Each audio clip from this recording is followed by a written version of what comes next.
ایک اور سوال ہے جی، تھوڑا سا ہم نے قربانی سے بریک لی تو اس سے بھی آ جائے۔ ذی الحجہ کے پہلے عشرہ میں روزانہ ظہر کے بعد صلاۃ التسبیح پڑھ سکتے ہیں؟ صلاۃ التسبیح کیا ہے؟ اس پر میرا ایک ڈیٹیلڈ آڈیو اردو میں بھی ہے، انگلش میں ویڈیو بھی ہے،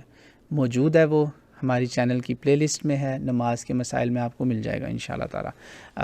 اردو والا تو بالکل ایزیلی مل جائے گا، انگلش والا کسی کو چاہیے ہو تو اس ویڈیو کی ڈسکرپشن میں آپ بتائیے گا، ہم اس میں لنک ڈال دیں گے۔ تو صلاۃ التسبیح وہ نماز ہے جس میں تسبیح زیادہ ہوتی ہے، عام نماز سے زیادہ، بس باقی وہی، اس میں 4 رکعتیں 2 کر کے پڑھ لیں، 4 اکٹھی پڑھ لیں، صحیح حدیثیں ہیں، اس کے سارے ریفرنسز میں کئی بار بتا چکا ہوں، ان سنن نبی داؤد میں، نسائی میں،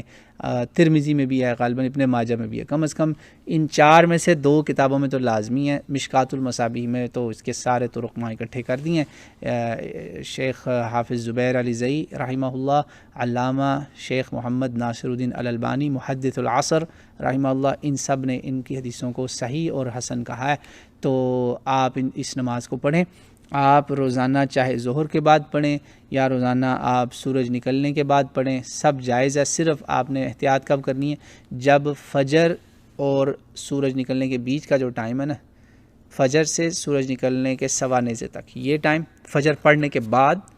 سورج نکلنے کے 10-15 منٹ تک، نمبر 1۔ دوسرا ٹائم ہے زوال، جب سورج بالکل یوں ٹکی ایسے آسمان کے اوپر، اس کا سایہ نہیں بنے گا، آپ کے سر کے نیچے ہوگا سورج،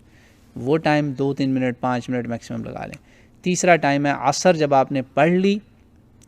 عصر نماز پڑھ لی، فرض پڑھ لیے عصر کے، اب عصر سے لے کے مغرب تک نہیں پڑھنی۔ ہاں اگر آپ نے عصر ہی نہیں پڑھی، جیسا کہ ابھی ہمارے ہاں مغرب ہونے میں تقریباً 1 گھنٹہ ہے، تو میں چاہوں تو پہلے صلاۃ التسبیح پڑھ کے ساتھ ہی عصر پڑھ لوں، تاکہ عصر کے بعد نہیں پڑھنی نا، پہلے تو پڑھ سکتے ہیں آپ۔ تو جی بالکل آپ اس کو ظہر کے بعد روزانہ پڑھ سکتے ہیں، یہ نفل نماز ہے، اس میں کوئی پابندی نہیں، الحمدللہ